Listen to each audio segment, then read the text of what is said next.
Imagine कीजिए, एक ऐसी जगह जहां हर एक दरवाजा एक नए सवाल का रास्ता खोलता है। हर रास्ता आपको और ज्यादा उलझन में ले जाता है।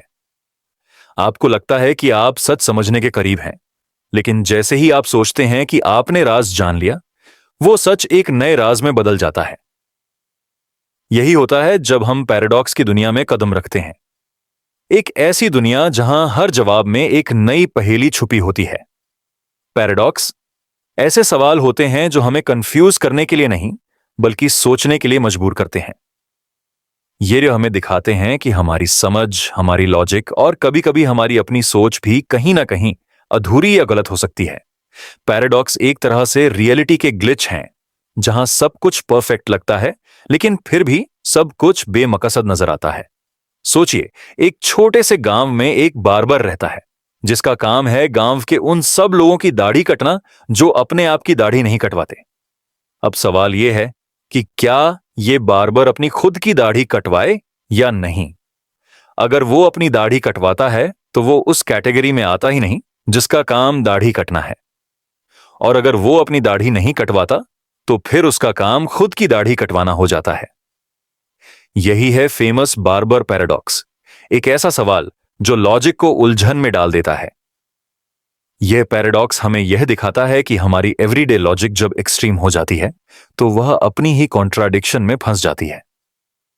इस पैराडॉक्स को समझने के लिए आपको एक ऐसे सिस्टम के बारे में सोचना पड़ेगा जो खुद के रूल्स से टकरा जाता है। अब एक और पैराडॉक्स सोचिए जो हमारी मोशन की समझ को चैलेंज करता है। जब हम चल रहे होते हैं, हम समझते हैं कि हम एक जगह से दूसरी जगह तक टाइम लेके जा रहे हैं। लेकिन ग्रीक फिलोसोफर जिन्होंने कहा कि एक तीर को टारगेट तक पहुंचने के लिए पहले उस जगह तक पहुंचना पड़ेगा जो तीर और टारगेट के बीच आधा डिस्टेंस है। लेकिन उस आधे डिस्टेंस को कवर करने से पहले उसे उस आधे आधे डिस्टेंस को भी कवर करना होगा, और फिर उस आधे के आधे को। ये इन्फिनिट छोटे छोटे स्टेप्स हैं। तो क्या तीर कभी टारगेट तक पहुंचेगा? यही है जेनो का गति का पैराडॉक्स। इस पैराडॉक्स में समझ आती है कि हम जिस तरह से स्पेस और टाइम को सोचते हैं वह कभी कभी हमें धोखा दे सकता है। मतलब हम सोचते हैं मोशन एक स्मूथ प्रोसेस है, लेकिन जब हम उसे लॉजिकली तोड़ते हैं तो लगता है कि मोशन इम्पॉसिबल है। यह कॉन्ट्राडिक्शन हमारी समझ और रियलिटी के बीच एक गैप क्रिएट करता है। फिर आता है वो फेमस पैराडॉक्स जिसका नाम है द लायर पैराडॉक्स। जब कोई कहता है मैं झूठ बोल रहा हूं, तो क्या वह सच कह रहा है या झूठ? अगर वह सच कह रहा है तो उसका स्टेटमेंट झूठ हो जाता है, और अगर वह झूठ बोल रहा है तो वह सच बोल रहा होता है। यह सर्कुलर कंफ्यूजन हमारी सोच को एक अजीब चक्रव्यूह में फंसा देता है। यह पैराडॉक्स हमें लैंग्वेज और मीनिंग के लिमिट्स दिखाता है कि कभी कभी हमारे शब्दों से भी सच को समझना मुश्किल हो जाता है। फिर सोचिए, एक ऐसी छोटी सी चीज जो हमेशा हमारी आइडेंटिटी के साथ जुड़ी होती है, हम खुद। अगर आप एक पुरानी कश्ती के बारे में सोचें जिसमें सारे लकड़ी के टुकड़े एक एक करके रिप्लेस हो जाते हैं, तो क्या वो अभी भी वही कश्ती है? अगर हर एक टुकड़ा बदल जाता है तो असली कश्ती कौन सी है? यह है शिप ऑफ थीसिस पैराडॉक्स। यह पैराडॉक्स हमारे एग्जिस्टेंस और आइडेंटिटी की सोच को चैलेंज करता है। क्या हम वही हैं जो हम कल थे, या हर रोज नए एक्सपीरियंस के साथ हम एक नए इंसान बन जाते हैं? क्या आइडेंटिटी एक फिक्स्ड चीज है या एक फ्लो? और फाइनली एक और पैराडॉक्स जो मैथमेटिक्स और लॉजिक में घुसा हुआ है, रसल का पैराडॉक्स। यह पैराडॉक्स बताता है कि जब हम सोचते हैं कि कोई ऐसी सेट जमा हो सकती है जो खुद को इंक्लूड नहीं करती, तो एक कंफ्यूजन पैदा हो जाता है कि क्या वो सेट अपने आप को इंक्लूड करती है या नहीं। इस पैराडॉक्स ने फाउंडेशंस ऑफ मैथमेटिक्स को हिला के रख दिया था और दिखाया कि हमारी सोच में कभी कभी ऐसे होल्स होते हैं जिनका कोई हल नहीं मिलता। यह सब पैराडॉक्स ऐसे क्वेश्चन खड़े करते हैं जिनके जवाब शायद हमेशा अधूरे रहेंगे। पैराडॉक्स हमें बताते हैं कि दुनिया की सच्चाई इतनी सीधी नहीं है जितनी हम सोचते हैं। हर चीज में एक लेयर होती है जो दिखाती है कि हमारी लॉजिक कभी कभी अपने ही पैर पे कुल्हाड़ी मार लेती है, और शायद यही मिस्ट्री रियलिटी को जिंदा बनाती है। अब थोड़ा रुककर सोचिए, क्या ये पैराडॉक्स सिर्फ अजीब सवाल हैं या फिर ये हमारी समझ से बाहर की कोई गहरी सच्चाई के दरवाजे हैं? शायद जब हम इन पैराडॉक्स को समझने की कोशिश करते हैं तो हम अपनी सोच की बाउंड्रीज को तोड़ रहे होते हैं और रियलिटी के असली रूप को छू रहे होते हैं, जिसे शब्दों में बयान करना मुश्किल है। जैसे ही आप अपनी सांसों पर ध्यान देते हैं, एक गहरा सा सुकून महसूस होता है। पैराडॉक्स की दुनिया में हमारा दिमाग थोड़ा कंफ्यूज होता है, लेकिन उस कंफ्यूजन में भी एक अजीब सेरेनिटी छुपी होती है। शायद जब हम पैराडॉक्स को अपना साथी बना लेते हैं तो हम अपने खुद के डाउट्स के साथ पीसफुली जीना सीख जाते हैं। अब हम इस राह पर आगे बढ़ेंगे जहां हम वक्त के बारे में सोचेंगे, एक ऐसा कॉन्सेप्ट जो हमारी जिंदगी को शेप देता है, लेकिन जिसके बारे में हम इतना कुछ नहीं जानते जितना हम सोचते हैं। टाइम का असली नेचर कैसा है? क्या वक्त सच में आगे बढ़ता है या वो एक गोल चक्कर है जिसमें हम फंस गए हैं?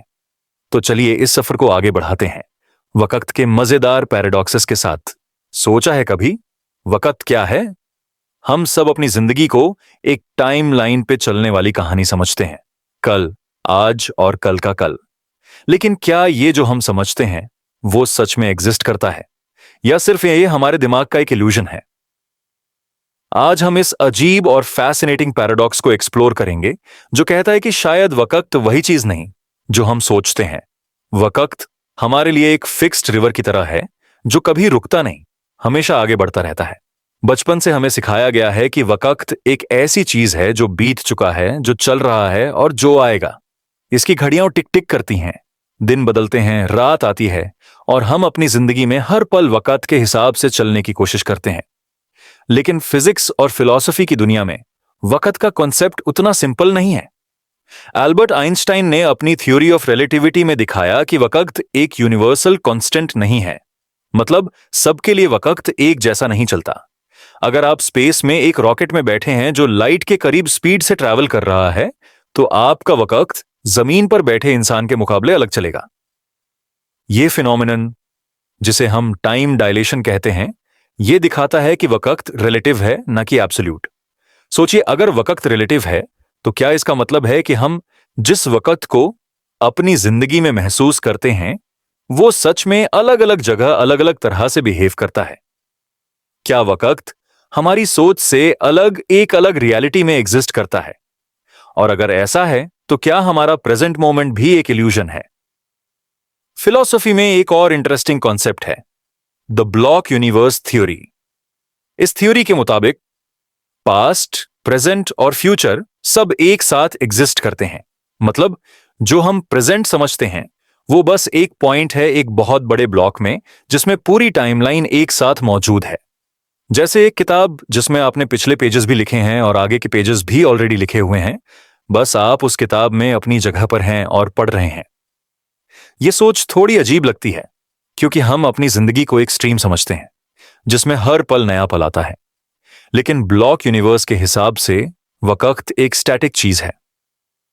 मतलब कल या आज या कल का कल सब एक ही जगह पर मौजूद हैं, बस हमारी अवेयरनेस ही का पॉइंट प्रेजेंट में मूव करता है। अब सोचिए, अगर वक्त सच में एक ब्लॉक है जिसमें हम एक साथ सब पॉइंट्स पर हैं, तो क्या हमारी जिंदगी ऑलरेडी लिखी हुई है? क्या हमारी चॉइसेस फ्यूचर को चेंज कर सकती हैं? या हम सिर्फ एक स्क्रिप्ट फॉलो कर रहे हैं जिसका पहले से लिखा गया है? यह क्वेश्चन हमें एग्जिस्टेंशियल डिलेमा के अंदर ले जाता है, जहां फ्री विल और डिटर्मिनिज्म का क्लैश होता है। डिटर्मिनिज्म कहता है कि सब कुछ कॉज और इफेक्ट के चेन में है, जो कुछ भी हो रहा है वो पहले से फिक्स है। हमारे एक्शंस, चॉइसेस सब एक सेट पैटर्न में चल रहे हैं। लेकिन फ्री विल कहता है कि हम अपनी जिंदगी खुद चूज करते हैं, अपने डिसीजन से अपना फ्यूचर बनाते हैं। ये दोनों सोच आपस में इतनी कॉन्ट्राडिक्टरी हैं कि दोनों को एक साथ समझना मुश्किल लगता है। शायद यही पैराडॉक्स वक्त का असली रूप है, एक चीज जो एक साथ दोनों चीजें दिखाती है। एक तरफ एक फिक्स्ड रियलिटी, दूसरी तरफ एक फ्लूइड एक्सपीरियंस। एक और तरह से सोचिए, जब हम सपने देखते हैं तो सपने भी वक्त के अंदर चल रहे होते हैं, लेकिन वो वक्त रियल नहीं होता। सपनों में आप कल से लेकर कल के कल तक की कहानी 1 मिनट में देख सकते हैं और फिर जब उठते हैं तो समझते हैं कि सपना था। क्या हमारी वेकिंग लाइफ भी एक बड़े सपने की तरह है? यह आइडिया बहुत पुराना है, जिसे फिलोसोफर्स ने माया या इल्यूजन कहा है। कुछ ईस्टर्न फिलॉसफीज में यह माना जाता है कि दुनिया जो हम देखते हैं वो सच में एक इल्यूजन है और असली रियलिटी कुछ और ही है। इस सोच में जब हम खो जाते हैं तो हम अपने आप से पूछते हैं, अगर वक्त इल्यूजन है तो हमारी जिंदगी का मतलब क्या है? क्या हम बस एक मोमेंट के लिए एग्जिस्ट कर रहे हैं, या हर एक मोमेंट एक नया क्रिएशन है जो हमारी अवेयरनेस के साथ बनता और बिगड़ता है? टाइम पैराडॉक्स का एक और फैसिनेटिंग एग्जाम्पल है द ग्रैंडफादर पैराडॉक्स, जो टाइम ट्रैवल से जुड़ा है। सोचिए, अगर आप टाइम ट्रैवल करके अपने दादाजी से पहले मिलने से पहले उनका कुछ ऐसा कर देते हैं जो उनके होने को इम्पॉसिबल बना दे, तो आप खुद कैसे एग्जिस्ट करेंगे? यह पैराडॉक्स हमें दिखाता है कि टाइम ट्रैवल में अगर हम अपनी पास्ट को बदलते हैं तो रियलिटी में कॉन्ट्रडिक्शंस पैदा हो जाते हैं। साइंस फिक्शन में तो यह कॉन्सेप्ट बहुत पॉपुलर है, लेकिन रियल फिजिक्स में भी साइंटिस्ट्स इस पैराडॉक्स को सॉल्व करने की कोशिश कर रहे हैं। शायद हमारा यूनिवर्स एक ऐसा सिस्टम है जहां टाइम एक थ्रेड की तरह है जिसे तोड़ना मुश्किल है, या फिर हर एक ऑल्टरनेट रियलिटी एक अलग डिमेंशन में चल रही है। आपको पता है, जब हम वक्त के इस पैराडॉक्स पर सोचते हैं तो एक अजीब सा सुकून मिलता है। क्यों? क्योंकि यह सोच हमें अपनी जिंदगी से थोड़ा दूर ले जाती है। हमें बताती है कि हम सब एक बड़े कॉस्मिक प्ले का हिस्सा हैं जिसे हम पूरी तरह समझ नहीं पाते, और यही बात हमारी नींद को भी गहरा बना देती है। जब हम सोचते हैं कि वक्त एक इल्यूजन है तो हम अपनी वरीज और डर को छोटा कर देते हैं। कल की चिंता, कल की फिक्र सब एक सपने की तरह लगने लगती है। हम अपने आज के मोमेंट को ज्यादा महसूस करते हैं और अपने आप को यूनिवर्स के एक छोटे से हिस्से की तरह देखते हैं जहां सब कुछ एक नेचुरल फ्लो में है। सोचिए, जब आप अपनी सांसें धीरे धीरे लेते हैं तो आप वक्त के इस अजीब खेल में खुद को डूबा हुआ महसूस करते हैं। आपको पता है कि वक्त सिर्फ एक कंसेप्ट है जो हमारे दिमाग ने बनाया है ताकि हम दुनिया को समझ सकें, लेकिन असली दुनिया उस कॉन्सेप्ट से परे है। उसके अंदर हम सिर्फ छोटे से टुकड़े हैं जो अपने अपने मोमेंट्स में जी रहे हैं। इस थॉट के साथ एक गहरी सांस लें, अपनी आंखें धीरे धीरे बंद करें और सोचिए कि आप अपने आप को वक्त के इस इन्फिनिट समंदर में तैरते हुए महसूस कर रहे हैं। कोई शोर नहीं, कोई प्रेशर नहीं, सिर्फ शांति, सिर्फ सुकून। यह पैराडॉक्स वक्त की असली नेचर को समझने की कोशिश हमें एक नई नजर देता है, जिसमें वक्त एक दुश्मन नहीं बल्कि हमारा दोस्त बन जाता है, जो हमारी जिंदगी में न सिर्फ चलने वाला एक रास्ता है बल्कि एक मिस्टिकल एक्सपीरियंस भी है। अगला सेगमेंट हमें ले जाएगा क्वांटम फिजिक्स के अजीब और मिस्टीरियस दुनिया में, जहां वक्त और रियलिटी और भी ज्यादा उलझन में फंस जाते हैं। क्वांटम फिजिक्स के पैराडॉक्सेस ऐसे हैं जो हमारे दिमाग को कंफ्यूज करने के साथ साथ एक शांति भी देते हैं, जैसे किसी गहरी मेडिटेशन का हिस्सा। तो अब आप अपने सांस पर ध्यान दें, अपने मन को शांत करें और तैयार हो जाए क्वांटम दुनिया के उस सफर के लिए जहां हर एक पार्टिकल अपनी ही रियलिटी बनाता है। जब हम सच की बात करते हैं तो हम ऐसी चीज की तलाश में होते हैं जो हमारे जीवन को एक सच्चा दिशा दे। बचपन से ही हमें कहा जाता है कि सच को समझो, सच बोलना अच्छा है और सच हमेशा जीतेगा। लेकिन क्या सच सच में कोई फिक्स्ड और यूनिवर्सल चीज है, या सच भी एक इल्यूजन है, एक धोखा जो हम अपने दिमाग के अंदर बनाते हैं? यह सवाल बहुत पुराना है और इसका जवाब देना आसान नहीं। कभी कभी लगता है कि हम जितना ज्यादा सोचते हैं उतना ही ज्यादा सच हमारे हाथ से दूर होता चला जाता है। जिंदगी के हर पहलू में हम अपने नजरिए से सच को देखते हैं। जो हमारे लिए सच है वो किसी और के लिए सच नहीं होता। मतलब सच की कोई एक ही शक्ल नहीं होती। एक कहानी सोचिए जिसमें एक ग्रुप लोग एक अंधेरे कमरे में बंद है और उनमें से हर एक के हाथ में एक छोटा सा फ्लैशलाइट है। हर एक आदमी अपनी फ्लैशलाइट से कमरे का एक छोटा हिस्सा रोशनी में लाता है और उस हिस्से को अपनी पूरी दुनिया समझता है। लेकिन जब सब अपनी फ्लैशलाइट्स को मिलाते हैं तभी वो समझ पाते हैं कि पूरा कमरा कैसा दिखता है। इस कहानी में हर आदमी अपने हिसाब से सच को देखता है, लेकिन वो सच पूरा नहीं होता, बस उसके टुकड़े होते हैं। सच का मतलब होता है जो रियलिटी के करीब हो, लेकिन हर इंसान की रियलिटी अलग होती है। ये एक अजीब पैराडॉक्स है। एक तरफ सच यूनिवर्सल होना चाहिए, दूसरी तरफ वो हर एक के नजरिए से बदल जाता है। इस पैराडॉक्स को समझने के लिए हमारे पास एक और कॉन्सेप्ट है जो फिलॉसफी और साइकोलॉजी दोनों में कॉमन है, कॉन्फर्मेशन बायस।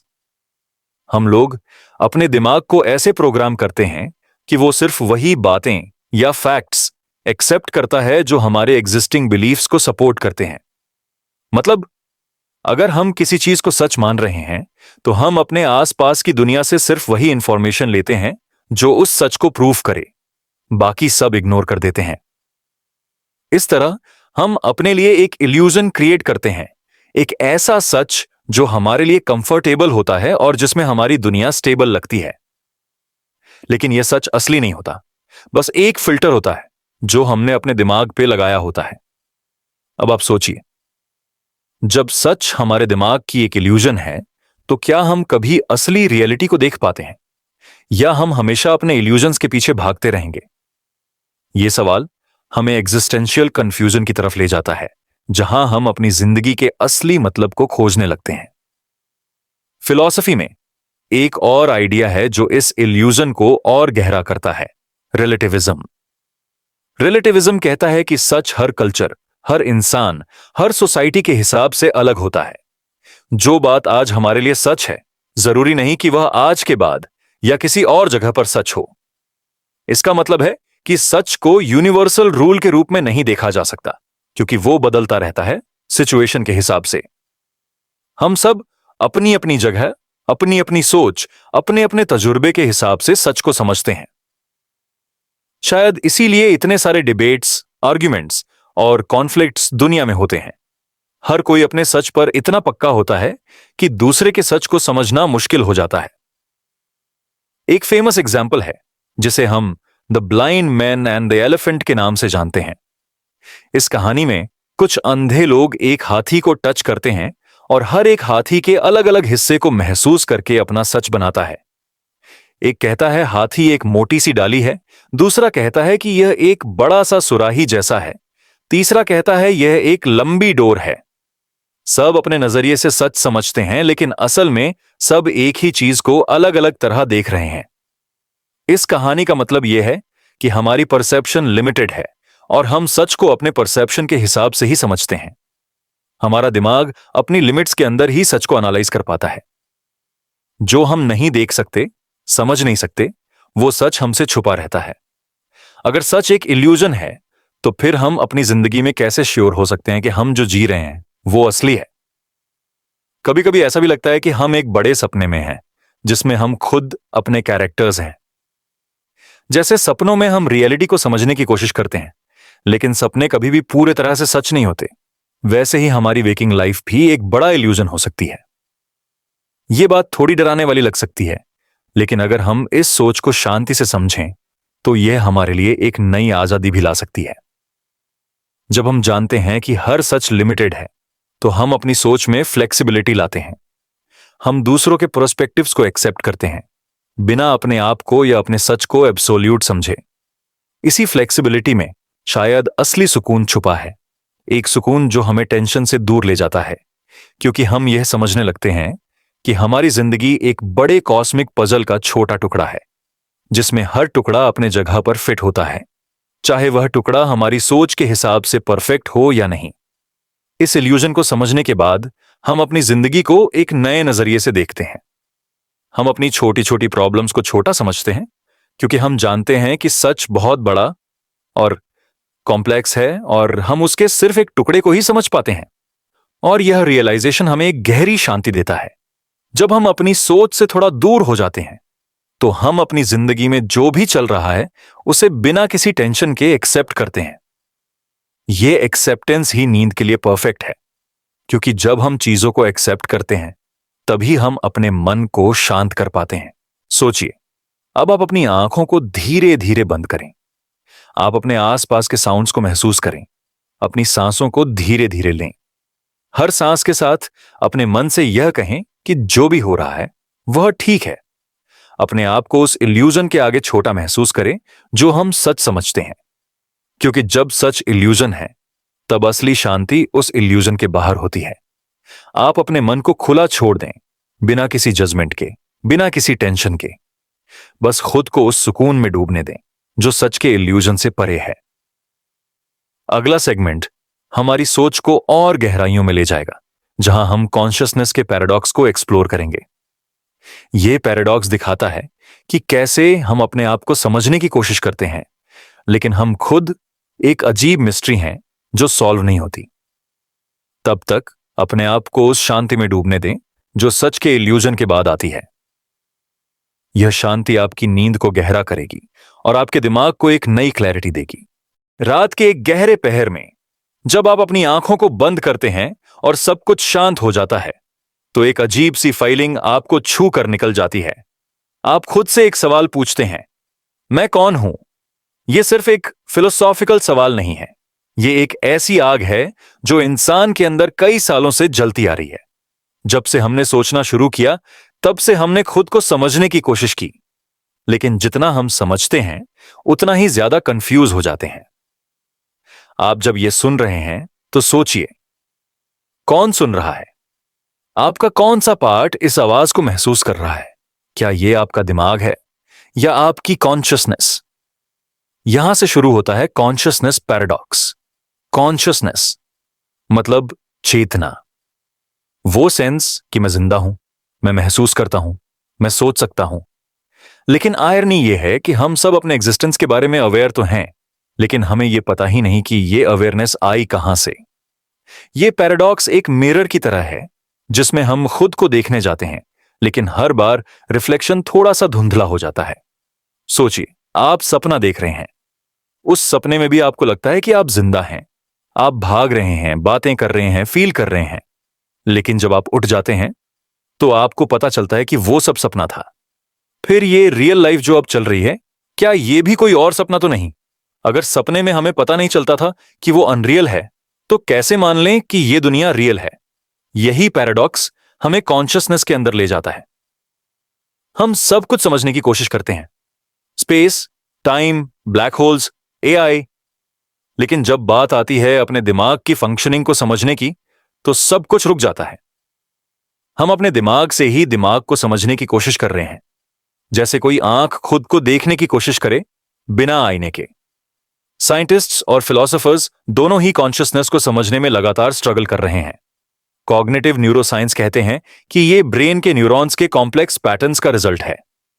मतलब, अगर आपका दिमाग एक बहुत कॉम्प्लेक्स कंप्यूटर है, तो कॉन्शियसनेस उस कंप्यूटर का स्क्रीन आउटपुट है।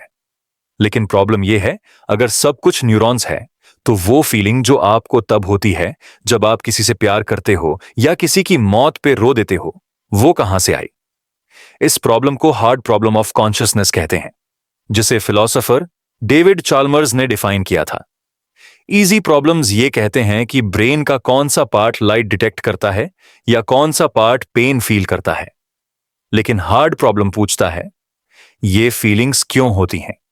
ये सब्जेक्टिव एक्सपीरियंस, जिसे क्वालिया कहते हैं, ये ओरिजिनेट कैसे होती है?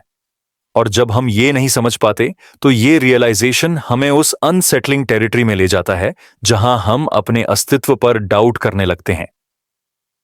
आप कभी कभी खुद से पूछिए, क्या आपका जो मैं है वो रियल है या सिर्फ एक इल्यूजन है, एक सेल्फ नैरेटिव जो आपका ब्रेन बना रहा है, जैसे एक कहानी। कई साइकोलॉजिस्ट्स कहते हैं कि सेल्फ एक कंटिन्यूअस स्टोरी है जो दिमाग अपने आप को सुनाता रहता है, एक इमेजिनरी नैरेटर जो हर मोमेंट को रिकॉर्ड कर रहा है, बट एक्चुअल में कोई स्टेबल एंटिटी एग्जिस्ट ही नहीं करती। इस आइडिया का सबसे डिस्टर्बिंग पार्ट यह है कि जो मैं हम समझते हैं, जो अपने पास्ट, अपने मेमोरीज, अपने नाम, अपने रिश्ते, सबका एक कलेक्शन बनाकर चलता है, वो शायद एक मिराज हो। क्या हो अगर कल आपकी सारी मेमोरीज किसी और की हो जाए? क्या आप तब भी आप ही रहेंगे? अब आइए एक और सोच के लेवल तक जाते हैं। आप सोचिए एक एआई सिस्टम के बारे में, जैसे कोई बहुत ही उन्नत रोबोट जिसे आपने इतना बुद्धिमान बना दिया है कि वो आपसे बातें करता है, जोक करता है और खुद के भावनाएं बताता है। क्या वो संवेदनशील है या सिर्फ प्रोग्राम्ड है कि वो ऐसा बिहेव करे? अगर वो आपके जैसे हर रिस्पॉन्स दे सकता है, तो क्या उसमें भी मैं जैसा कोई सेल्फ है? ये क्वेश्चन सिर्फ एआई के बारे में नहीं है, ये आपके बारे में भी है। शायद आप भी बस एक जैविक मशीन हो जो सेंचुरी के विकास के कोडिंग से चल रहा है। शायद आपके थॉट्स भी कोई डिवाइन स्पार्क नहीं, बस केमिकल सिग्नल्स हैं। और अगर आप सिर्फ एक प्रोसेस हैं, तो आपका जो सेंस ऑफ सेल्फ है वो कहां छुपा है? क्या ये ब्रेन के किसी कोने में है, या ये एक इल्यूजन है जो सर्वाइवल के लिए जरूरी था? यही कॉन्शियसनेस पैराडॉक्स है। हम अपने एग्जिस्टेंस के बारे में सबसे ज्यादा अवेयर प्राणी हैं, लेकिन उस अवेयरनेस का ओरिजिन समझने में हम सबसे ज्यादा हेल्पलेस हैं। ये एक ऐसी पहेली है जिसका हर जवाब एक नए सवाल का दरवाजा खोलता है। फिलॉसफी के अलावा स्पिरिचुअलिटी भी कॉन्शियसनेस को एक्सप्लोर करती है। एंशिएंट इंडियन फिलॉसफीज जैसे वेदांता कहते हैं कि कॉन्शियसनेस कोई बाय प्रोडक्ट नहीं, बल्कि सब कुछ वही है। अहम ब्रह्मास्मि का मतलब है मैं ही ब्रह्मा हूं, यानी जो आप महसूस कर रहे हैं वो पूरा ब्रह्मांड है। आपकी चेतना यूनिवर्सल चेतना का ही एक छोटा सा पार्ट है। मतलब ये दुनिया रियल नहीं, ये तो माया है। रियल सिर्फ आपका कॉन्शियसनेस है। इस आइडिया में एक अजीब कंफर्ट भी है। जब आप ये सोचते हैं कि आपका रियल फॉर्म एक लिमिटलेस अवेयरनेस है, तब दुनिया के हर इमोशन, हर दर्द, हर फियर से एक डिस्टेंस बन जाता है। आप उस कॉन्शियसनेस के विटनेस बन जाते हैं, एक्टर नहीं। और ये अंडरस्टैंडिंग, ये पैराडॉक्स एक गहरा सुकून लाता है, एक शांति जिसमें आप समझ जाते हैं कि आप जो सोच रहे हैं वो आप नहीं हैं। आप उन थॉट्स के विटनेस हैं। आप उन एक्सपीरियंसेस के क्रिएटर नहीं, उनके ऑब्जर्वर हैं। आप जब सोने के लिए तैयार हो रहे हो, तो बस अपने आप से एक बार ये कहना, मैं अपने थॉट्स नहीं हूं, मैं अपने बॉडी नहीं हूं, मैं वो अवेयरनेस हूं जो सब कुछ महसूस करती है, लेकिन सब कुछ से परे है। जब ये बात आपकी ब्रेथ के साथ रेजोनेट करती है, तब आप स्लोली एक गहरी नींद में डिसॉल्व हो जाते हैं, बिना किसी प्रेशर, बिना किसी ईगो के। और जैसे ही आपका दिमाग इस पैराडॉक्स में डिसॉल्व होने लगता है, एक और अजब थॉट आता है। अगर मैं कॉन्शियसनेस हूं, तो क्या आपकी भी कॉन्शियसनेस मेरी ही तरह है? क्या हम सब एक ही इन्फिनिट अवेयरनेसेस के फ्रैगमेंट्स हैं, अलग अलग फॉर्म्स में जी रहे हैं? यह सोच शुरू होती है एक क्यूरियोसिटी से और खत्म होती है एक सरेंडर में। जब हम एक्सेप्ट कर लेते हैं कि हम कॉन्शियसनेस को कभी फुली समझ नहीं पाएंगे, तब हम उसमें डिसॉल्व हो जाते हैं।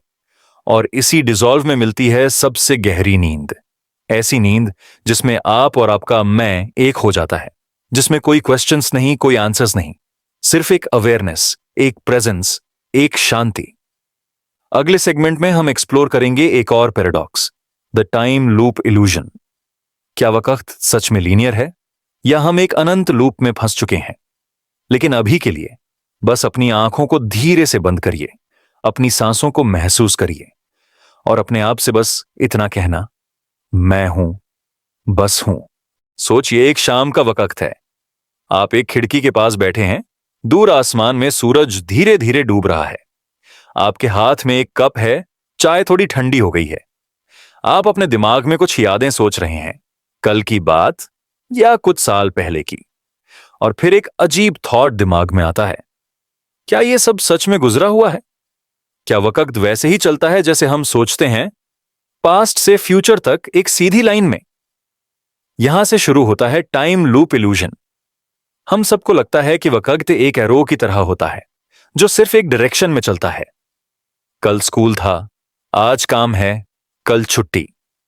लेकिन जब आप वक्त के नेचर को डीपली समझने की कोशिश करते हैं, तो ये लाइन धुंधली होने लगती है। आइंस्टाइन ने कहा था, the distinction between past, present and future is only a stubbornly persistent illusion. मतलब जो हम प्रेजेंट कहते हैं, वो भी एक इल्यूजन हो सकता है। और इसी इल्यूजन में छुपा है एक पैराडॉक्स। क्या वक्त सच में लीनियर है, या हम एक ऐसे लूप में फंस चुके हैं जो बार बार रिपीट हो रहा है, लेकिन हमें पता भी नहीं? आपने कभी देखा हुआ फील किया है? वही मोमेंट, वही सीन, वही एहसास, ऐसे लगता है जैसे ये सब पहले भी हो चुका है, लेकिन याद नहीं आता कब। साइंस कहती है कि ये ब्रेन का ग्लिच हो सकता है, लेकिन कई लोग कहते हैं कि शायद ये वक्त का एक क्रैक है, जिसमें आपने एक मोमेंट को दोबारा एक्सपीरियंस किया। एक और अजीब कॉन्सेप्ट है इटर्नलिज्म, ये आइडिया कहता है कि टाइम सिर्फ प्रेजेंट तक लिमिटेड नहीं, पास्ट और फ्यूचर भी उतने ही रियल हैं जितना प्रेजेंट। जैसे एक मूवी रील, हर फ्रेम उसमें ऑलरेडी एग्जिस्ट करता है। आप सिर्फ एक पर्टिकुलर फ्रेम को अभी देख रहे हो, लेकिन पूरी मूवी तो वही है। हर सीन, हर शॉट, आप सिर्फ उस रील के एक फ्रेम में जी रहे हो। अब सोचिए, अगर पास्ट, प्रेजेंट और फ्यूचर सब एग्जिस्ट करते हैं एक ही वक्त में, तो क्या हम सच में जी रहे हैं या सिर्फ एक सीन प्ले कर रहे हैं जो पहले से लिखा गया था? कई फिलोसोफर्स और थियोरेटिकल फिजिसिस्ट का मानना है कि टाइम कोई फ्लोइंग रिवर नहीं है। वक्त बह नहीं रहा, बल्कि हम उसमें मूव करने का इल्यूजन फील कर रहे हैं। जैसे कोई पेज बाय पेज किताब पढ़ रहा हो, हर पेज वही है, लेकिन रीडर को लगता है कि स्टोरी आगे बढ़ रही है। अब बात करते हैं टाइम लूप्स की। ऐसे अनेक थ्योरीज हैं जहां टाइम सर्कुलर माना गया है, जैसे एक चक्रव्यूह। नीचे का एक कंसेप्ट है इटर्नल रिटर्न, जिसमें कहा गया है कि हर मोमेंट, हर इवेंट, हर इमोशन इन्फिनिट बार रिपीट होगा। आप अभी जो महसूस कर रहे हो वो कभी ना कभी फिर से होगा, एग्जैक्ट सेम वे में। फिर से आप यही लाइन सुनोगे, फिर से आप यही सांस लोगे। अब सोचिए, अगर आप हर मोमेंट को इन्फिनिट बार जीने वाले हो, तो क्या हर डिसीजन की जिम्मेदारी और गहरी हो जाती है? क्या आपको हर थॉट को इस नजरिए से देखना चाहिए कि यह दोबारा भी होगा? क्या यह लूप इस दुनिया का असली फेस है? साइंस फिक्शन में तो यह लूप कॉन्सेप्ट काफी बिकलाशी पॉपुलर है। मूवीज जैसे Groundhog Day, Edge of Tomorrow या प्रीडेस्टिनेशन में दिखाया गया है कि कैसे लोग एक ही दिन में अटक जाते हैं।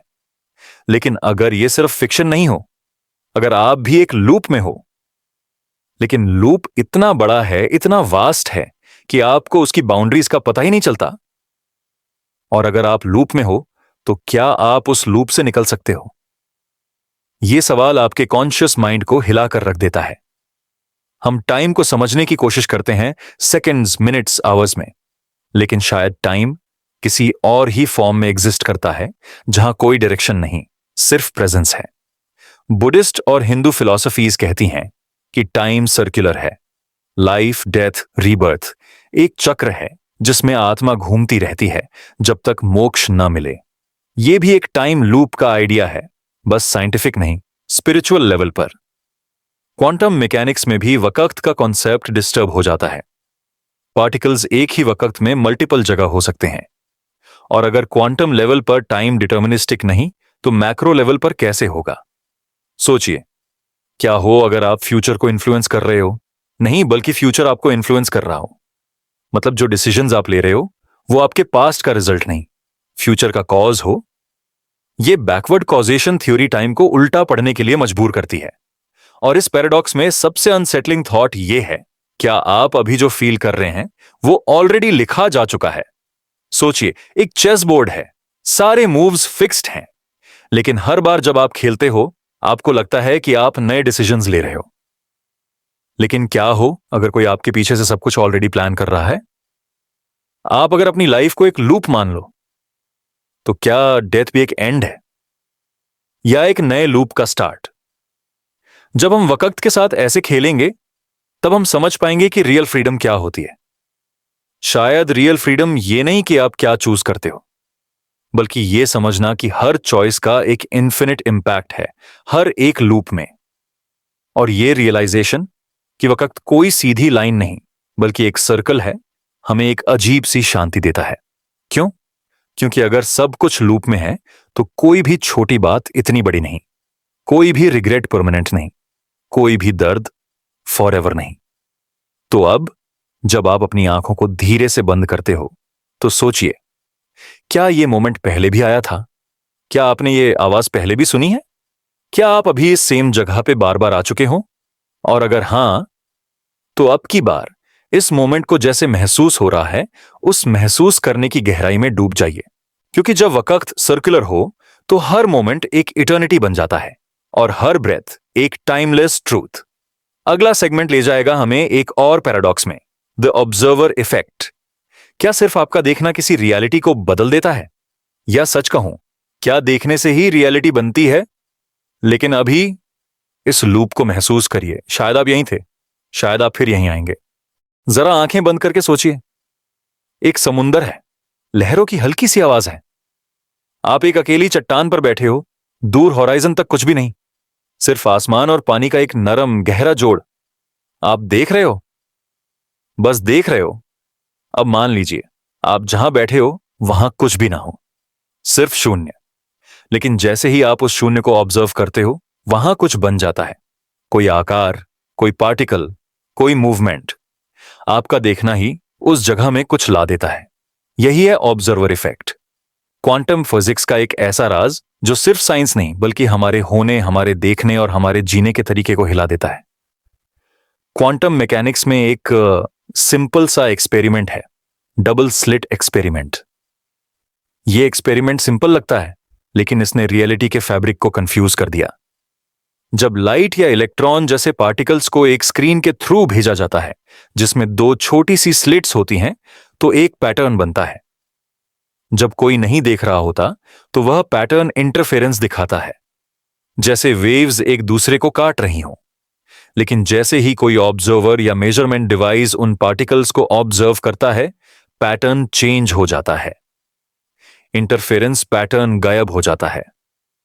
पार्टिकल्स एक सीधा प्रिडिक्टेबल पैटर्न बना देते हैं, जैसे उन्हें पता हो कि कोई उन्हें देख रहा है। सोचिए, क्या हमारी आंखों का देखना किसी चीज के बिहेवियर को बदल सकता है? क्या सिर्फ आपका होना किसी सिस्टम को ट्रांसफॉर्म कर सकता है? यह सवाल सिर्फ साइंटिफिक नहीं बल्कि डीपली फिलोसॉफिकल है। अगर क्वांटम लेवल पर हमारी नजर किसी चीज की रियलिटी को शेप करती है, तो क्या मैक्रो लेवल पे भी यह सच हो सकता है? क्या आपका किसी इंसान को देखना उनकी आइडेंटिटी में कुछ बदलाव लाता है? क्या किसी एक लम्हे को विटनेस करना उस लम्हे को असलियत देता? ये सब क्वेश्चन क्वांटम मैकेनिक्स के इंटरप्रिटेशंस को जन्म देते हैं। मेनी वर्ल्ड्स इंटरप्रिटेशन के मुताबिक जब भी एक क्वांटम इवेंट होता है, यूनिवर्स स्प्लिट होता है और हर पॉसिबल आउटकम एक अलग यूनिवर्स में एग्जिस्ट करता है। इस इंटरप्रिटेशन के मुताबिक बिल्ली दोनों स्टेट्स में होती है, लेकिन अलग यूनिवर्सेस में। पायलट वेव थ्योरी के मुताबिक पार्टिकल्स हमेशा डिफाइनेट पोजीशंस में होते हैं, लेकिन उनका बिहेवियर एक गाइडिंग वेव से डिटरमिन होता है। ऑब्जेक्टिव कोलैप्स थ्योरीज के मुताबिक वेव फंक्शन कोलैप्स एक फिजिकल प्रोसेस है जो सिस्टम के साइज या कॉम्प्लेक्सिटी पर डिपेंड करता है। रीसेंट एक्सपेरिमेंट्स ने क्वांटम सुपरपोजिशन को लार्जर स्केल्स पर ऑब्जर्व करने की कोशिश की है। 2024 में चाइनीज रिसर्चर्स ने विटरबियम एटम्स को 23 मिनट्स तक सुपरपोजिशन में मेंटेन किया। यह एक सिग्निफिकेंट एडवांसमेंट है, लेकिन मैक्रोस्कोपिक ऑब्जेक्ट्स जैसे बिल्ली के लिए सुपरपोजिशन ऑब्जर्व करना अभी भी चैलेंजिंग है, क्योंकि एनवायरनमेंटल इंटरैक्शन से डेकोहेरेंस होती है और सिस्टम जल्दी एक डिफाइनेट स्टेट में चला जाता है। क्वांटम मैकेनिक्स के ये पैराडॉक्सेस हमें यह सोचने पे मजबूर करते हैं कि रियलिटी क्या है। क्या रियलिटी ऑब्जर्वर से इंडिपेंडेंट है या ऑब्जर्वेशन ही रियलिटी को डिफाइन करता है? ये क्वेश्चन सिर्फ फिजिक्स तक सीमित नहीं है, बल्कि फिलॉसफी और कॉन्शियसनेस के रियल्म्स में भी जाते हैं। अगर ऑब्जर्वेशन रियलिटी को डिफाइन करता है, तो क्या हम अपनी रियलिटी को क्रिएट करते हैं? क्या हमारे चॉइसेस और ऑब्जर्वेशन से यूनिवर्स का बिहेवियर इन्फ्लुएंस होता है? ये थॉट प्रोवोकिंग आइडियाज हमें अपने एग्जिस्टेंस और कॉन्शियसनेस के नेचर पर दोबारा सोचने पर मजबूर करते हैं। क्वांटम मैकेनिक्स के ये कॉन्सेप्ट्स कॉम्प्लेक्स और काउंटर इंट्यूटिव हैं, लेकिन वो हमें जो एक डीपर अंडरस्टैंडिंग देते हैं कि यूनिवर्स कैसे काम करता है। श्रोडिंगर्स कैट एक सिंपल थॉट एक्सपेरिमेंट है, लेकिन उसके इंप्लीकेशंस प्रोफाउंड हैं। वो हमें यह दिखाता है कि रियलिटी लीनियर और डिटर्मिनिस्टिक नहीं है, बल्कि प्रोबेबिलिस्टिक और ऑब्जर्वर डिपेंडेंट हो सकती है। आगे के सेगमेंट्स में हम और भी फैसिनेटिंग क्वांटम कॉन्सेप्ट्स एक्सप्लोर करेंगे, जैसे एंटेंगलमेंट, डेकोहेरेंस और क्वांटम कंप्यूटिंग। ये सब हमें एक नए पर्सपेक्टिव से यूनिवर्स को समझने में मदद करेंगे। जब दो पार्टिकल्स एक दूसरे को महसूस करते हैं, चाहे कितनी भी दूर हों, सोचिए, आपके हाथों में दो छोटी सी बीड्स हैं, दोनों एक साथ एक थ्रेड से बंधी हुई। आप उन्हें एक साथ घुमाते हैं और फिर एक बीड को ले जाते हैं मुंबई, दूसरी को छोड़ देते हैं दिल्ली में। अब जब आप मुंबई वाली बीड को घुमाते हैं, तो तुरंत ही दिल्ली वाली बीड भी घूमती है, बिना किसी डीले के, बिना किसी फिजिकल कनेक्शन के। ये कोई मैजिक नहीं, बल्कि क्वांटम मैकेनिक्स का एक फैसिनेटिंग फिनोमेनन है, क्वांटम एंटैंगलमेंट। क्वांटम एंटैंगलमेंट एक ऐसी स्टेट है जहां दो या ज्यादा पार्टिकल्स एक दूसरे के क्वांटम स्टेट से इतने डीपली कनेक्टेड होते हैं कि एक पार्टिकल पर की गई कोई भी मेजरमेंट तुरंत ही दूसरे पार्टिकल के स्टेट को अफेक्ट करती है, चाहे दोनों पार्टिकल्स एक दूसरे से कितनी भी दूर हों। इसका मतलब यह नहीं कि एक पार्टिकल दूसरे को कोई सिग्नल भेजता है, बल्कि ये कि दोनों पार्टिकल्स का क्वांटम स्टेट एक कंबाइंड सिस्टम बनाता है जिसे अलग अलग डिस्क्राइब नहीं किया जा सकता। अल्बर्ट आइंस्टीन ने इस फिनोमेनन को spooky action at A distance कहा था, क्योंकि ये क्लासिकल फिजिक्स के प्रिंसिपल्स को चैलेंज करता है। उनका मानना था कि कोई भी इंफॉर्मेशन या इन्फ्लुएंस एक जगह से दूसरी जगह तक मैक्सिमम स्पीड ऑफ लाइट से जा सकती है, लेकिन क्वांटम एंटैंगलमेंट में एक पार्टिकल के स्टेट में की गई चेंज तुरंत ही दूसरे पार्टिकल के स्टेट को अफेक्ट करती है, बिना किसी टाइम डिले के, चाहे दोनों पार्टिकल्स लाइट ईयर्स दूर हों। यह कॉन्सेप्ट पहली बार 1935 में आइंस्टीन, पोडोल्स्की और रोसेन के पेपर में डिस्कस हुआ, जिसे ईपीआर पैराडॉक्स के नाम से जाना जाता है। उन्होंने आर्ग्यू किया कि क्वांटम मैकेनिक्स इनकम्प्लीट है क्योंकि ये लोकल रियलिज्म को वायोलेट करता है, यानी कि फिजिकल प्रॉपर्टीज को डिफाइन करने के लिए लोकल वेरिएबल्स होने चाहिए जो ऑब्जर्वेशन से पहले ही एग्जिस्ट करते हों। लेकिन 1964 में फिजिसिस्ट जॉन बेल ने बेल्स थ्योरम प्रपोज किया, जिसमें उन्होंने दिखाया कि अगर क्वांटम मैकेनिक्स के प्रेडिक्शन सही हैं तो एंटैंगल्ड पार्टिकल्स के बीच कॉरिलेशंस क्लासिकल लोकल हिडन वेरिएबल्स से एक्सप्लेन नहीं किए जा सकते। बेल्स इनइक्वालिटीज के वायोलेशन का मतलब था कि या तो लोकैलिटी या रियलिज्म को सैक्रिफाइस करना पड़ेगा। 1980 में अलैन एस्पेक्ट ने फ्रांस में एक एक्सपेरिमेंट कंडक्ट किया, जिसमें उन्होंने एंटैंगल्ड फोटॉन्स के पोलराइजेशन मेजरमेंट्स किए और बेल्स इनइक्वालिटीज का वायोलेशन ऑब्जर्व किया।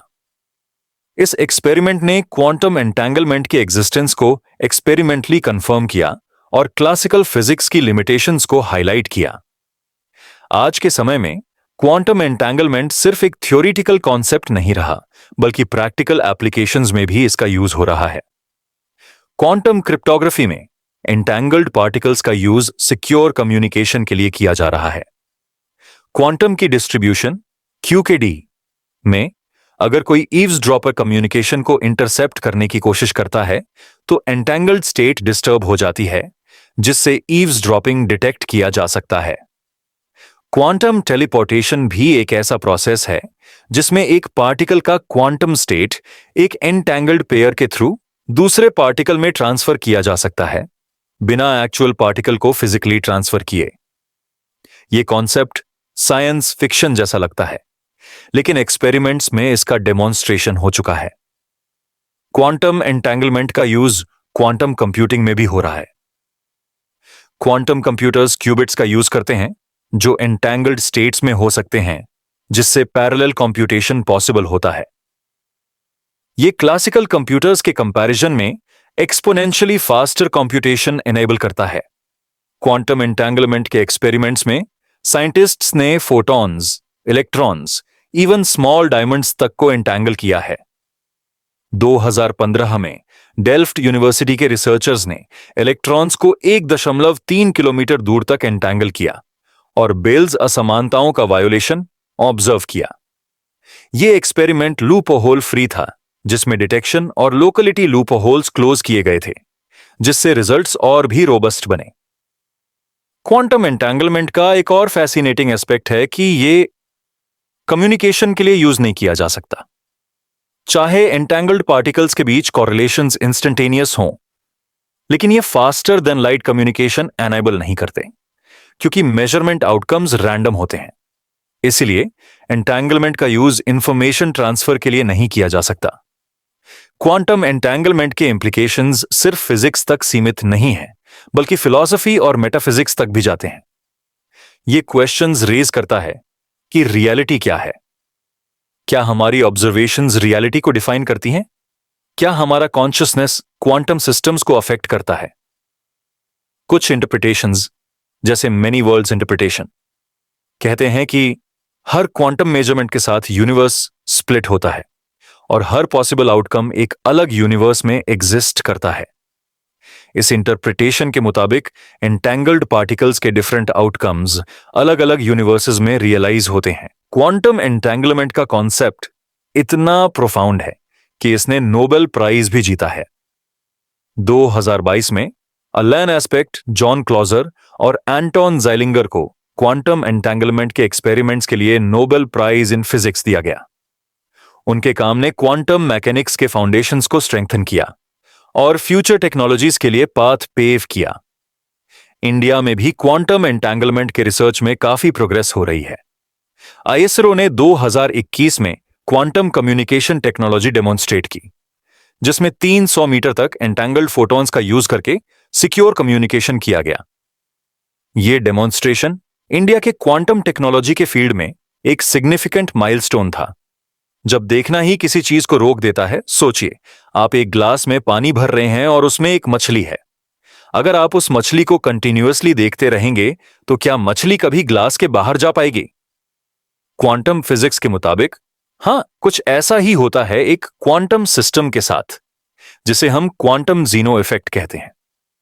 क्वांटम जीनो इफेक्ट एक ऐसा फिनोमेनॉन है जिसमें एक क्वांटम सिस्टम की एवोल्यूशन को रोकने या स्लो करने में कंटिन्यूअस ऑब्जर्वेशन का बड़ा रोल होता है।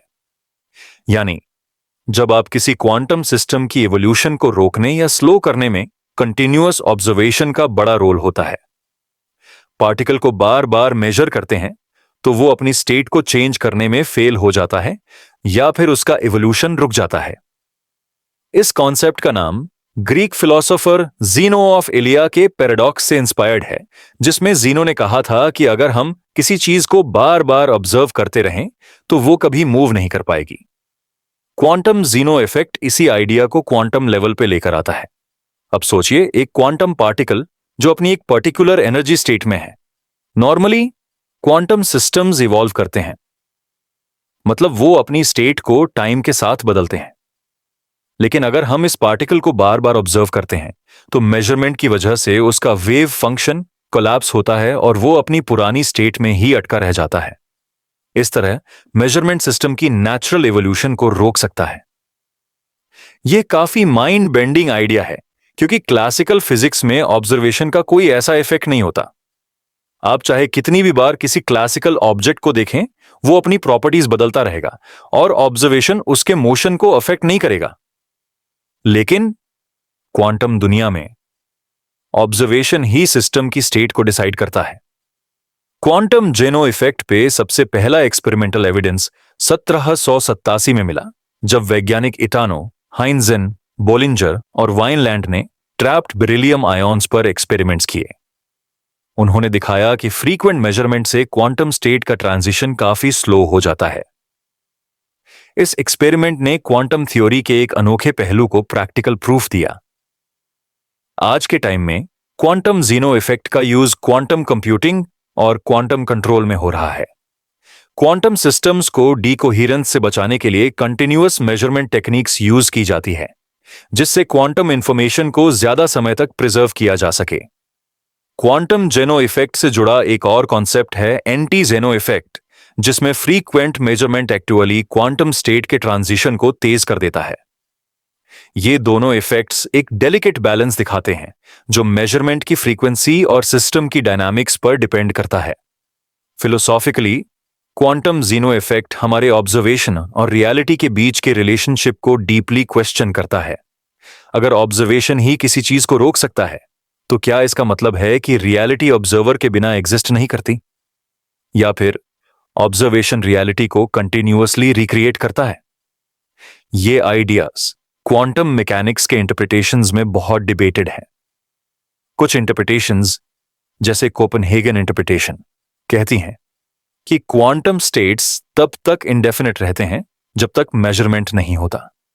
क्वांटम जीनो इफेक्ट इन इंटरप्रिटेशंस को एक स्ट्रॉन्ग फिजिकल एग्जाम्पल देता है कि मेजरमेंट रियलिटी के लिए कितना क्रूशियल है। इस इफेक्ट को समझने के लिए एक एनालॉजी लेते हैं। सोचिए, आप एक इंसान हैं जो मेडिटेशन कर रहा है। जब आप अपने ब्रेथ पे ध्यान देते हैं, आप अपने माइंड को एक जगह अटकाकर रख देते हैं। ऐसे ही क्वांटम मेजरमेंट भी सिस्टम को एक पर्टिकुलर स्टेट में अटका देता है, उसके इवोल्यूशन को रोक देता है। लेकिन जैसे ही आप ध्यान हटाते हैं, सिस्टम अपनी नेचुरल फ्लो में आ जाता है। क्वांटम जीनो इफेक्ट का एक और इंटरेस्टिंग एस्पेक्ट है कि ये टाइम के कंसेप्ट को भी चैलेंज करता है। नॉर्मली टाइम एक कंटिन्यूअस फ्लो होता है, लेकिन क्वांटम जीनो इफेक्ट में मेजरमेंट की वजह से टाइम का फ्लो डिसकंटिन्यूअस लगता है, जहां सिस्टम फ्रीज हो जाता है। यह इफेक्ट क्वांटम सिस्टम्स की यूनिक नेचर को हाईलाइट करता है, जहां हमारी क्लासिकल इंट्यूशन फेल हो जाती है। क्वांटम वर्ल्ड में हमारी देखने की क्षमता ही चीजों को बदल सकती है। इसका एक एग्जिस्टेंशियल इंप्लीकेशन भी है। अगर हम अपनी जिंदगी को कंटिन्यूअसली मॉनिटर करें, अपने हर एक्शन को एनालाइज करें, तो क्या हम अपनी ग्रोथ को रोक देते हैं? क्या ओवरथिंकिंग या एंजाइटी क्वांटम जीनो इफेक्ट की तरह काम करती है, जहां हम अपनी प्रोग्रेस को फ्रीज कर देते हैं? यह थॉट प्रोवोकिंग कंपैरिजन हमारी डेली लाइफ में भी अप्लाई हो सकता है। क्वांटम जीनो इफेक्ट का एक और फैसिनेटिंग एप्लीकेशन है क्वांटम बायोलॉजी में। कुछ रिसर्च कहती है कि फोटोसिंथेसिस और बर्ड नेविगेशन जैसे बायोलॉजिकल प्रोसेसेस में क्वांटम कोहेरेंस और मेजरमेंट का रोल हो सकता है। यह सजेस्ट करता है कि नेचर भी क्वांटम जीनो इफेक्ट का इस्तेमाल कर सकता है अपने प्रोसेसेस को कंट्रोल करने के लिए।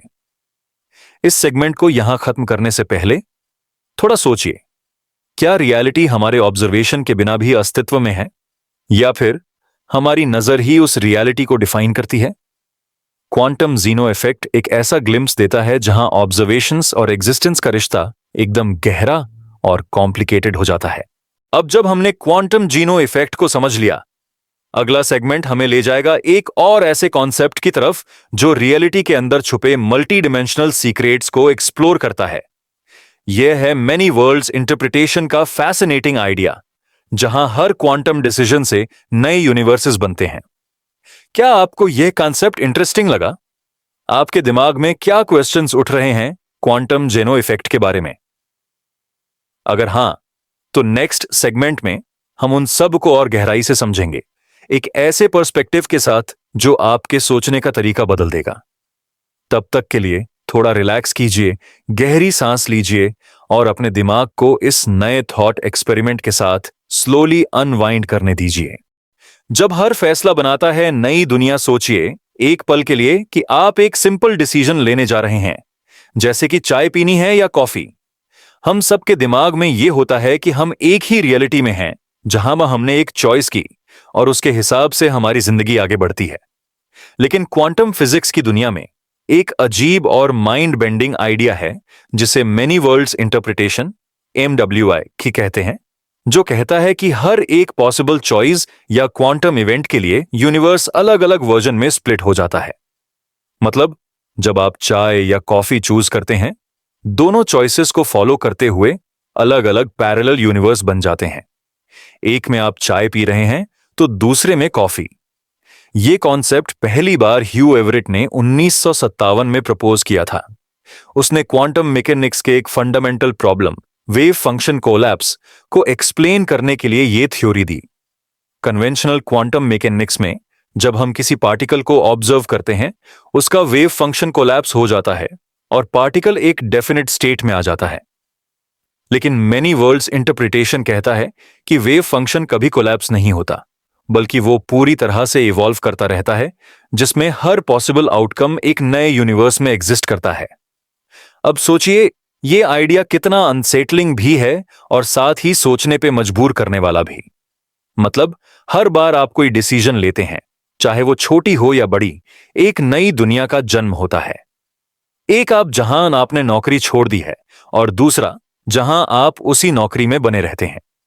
एक यूनिवर्स जहां आपने उस एग्जाम में फेल किया और दूसरा जहां आपने टॉप किया। हर आउटकम का अपना अलग वर्जन एग्जिस्ट करता है। इसका मतलब यह भी है कि आपके काउंटलेस कॉपीज किसी न किसी पैरेलल रियलिटी में एग्जिस्ट कर रहे हैं, कुछ सक्सेसफुल, कुछ स्ट्रगल्स में, कुछ बिल्कुल अलग जिंदगी जी रहे हैं। यह आइडिया ह्यूमन इंडिविजुअलिटी और फ्री विल पर भी सवाल उठाता है। अगर हर डिसीजन से अलग अलग यूनिवर्स बनते हैं, तो क्या हमारा मैं असली में कोई एक वर्जन है, या हम एक अनंत संभावनाओं के बीच का एक छोटा सा बिंदु है? Many world's interpretation quantum entanglement और सुपरपोजिशन के कॉन्सेप्ट्स को भी नई रोशनी में देखता है। जब दो पार्टिकल्स एंटेंगल्ड होते हैं, उनकी स्टेट्स एक दूसरे से लिंक्ड होती हैं, चाहे वो कितनी भी दूर क्यों ना हो।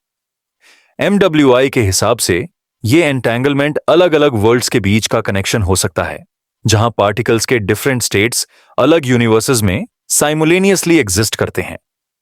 लेकिन एक बहुत बड़ा सवाल यह है कि अगर ये पैरेलल वर्ल्ड्स सच हैं, तो हम उन्हें कैसे परसीव कर सकते हैं? हम अपनी दुनिया के अलावा किसी दूसरी दुनिया में जा सकते हैं या वहां के एग्जिस्टेंस का पता लगा सकते हैं? क्वांटम मैकेनिक्स का यह थ्योरी इस लेवल पर है कि प्रैक्टिकली हम पैरेलल यूनिवर्सेस के बीच ट्रैवल नहीं कर सकते। ये थ्योरीज मेनली मैथमेटिकल फ्रेमवर्क्स हैं जो क्वांटम रियलिटी को समझने के लिए हैं।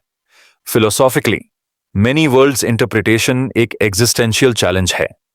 अगर हर पॉसिबल आउटकम अलग दुनिया में एग्जिस्ट करता है, तो क्या हमारे जीवन का कोई यूनिक मीनिंग है? क्या हमारी चॉइसेस का कोई असली फर्क पड़ता है, या हम सिर्फ अनंत वर्जन्स में अपने आप को लूज कर देते हैं? कुछ लोग कहते हैं कि यह आइडिया एक तरह का लिबरेशन है, क्योंकि हर गलती या डिसीजन जो हम करते हैं, उसका एक परफेक्ट या अलग रिजल्ट किसी और यूनिवर्स में मिल जाएगा।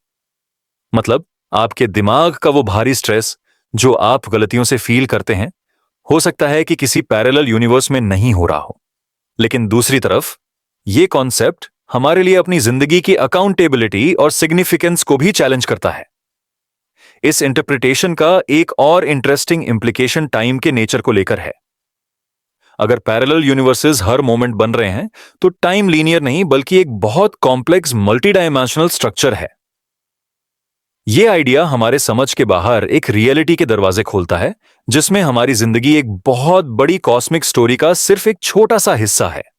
मेनी वर्ल्ड्स इंटरप्रिटेशन पर रिसर्च और डिबेट आज भी चल रहा है।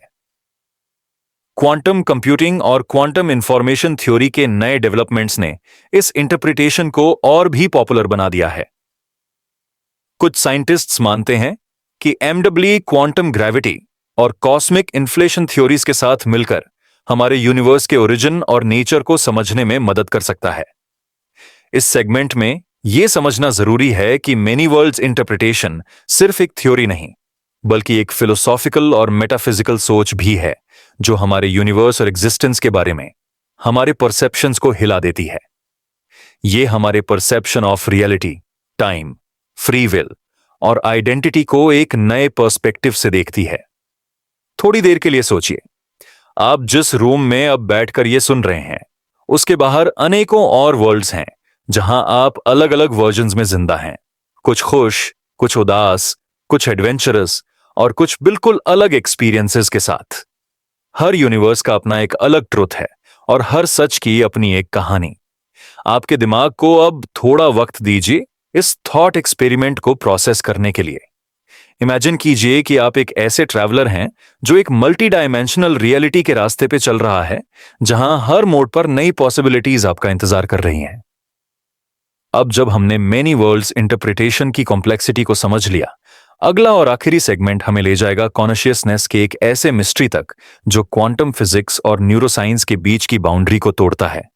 यह होगा एक जर्नी जिसमें हम एक्सप्लोर करेंगे क्वांटम कॉन्शियसनेस का कॉन्सेप्ट। क्या हमारी अवेयरनेस भी क्वांटम फेनोमेना का हिस्सा हो सकती है? उम्मीद है आपको यह सेगमेंट पसंद आया होगा। आपके क्या विचार हैं मेनी वर्ल्ड्स इंटरप्रिटेशन के बारे में? क्या आपको लगता है कि हर डिसीजन के अपने अलग अलग पैरेलल वर्जन्स होते हैं, या फिर यह सिर्फ एक साइंटिफिक इमेजिनेशन है? अगले सेगमेंट में हम इस सवाल का जवाब ढूंढने की कोशिश करेंगे। तब तक के लिए आराम से बैठिए, गहरी सांस लीजिए और अपने दिमाग को इस इन्फिनिट पॉसिबिलिटीज के ओशन में हल्की सी तैराकी करने दीजिए। क्या हमारा दिमाग क्वांटम दुनिया का हिस्सा है?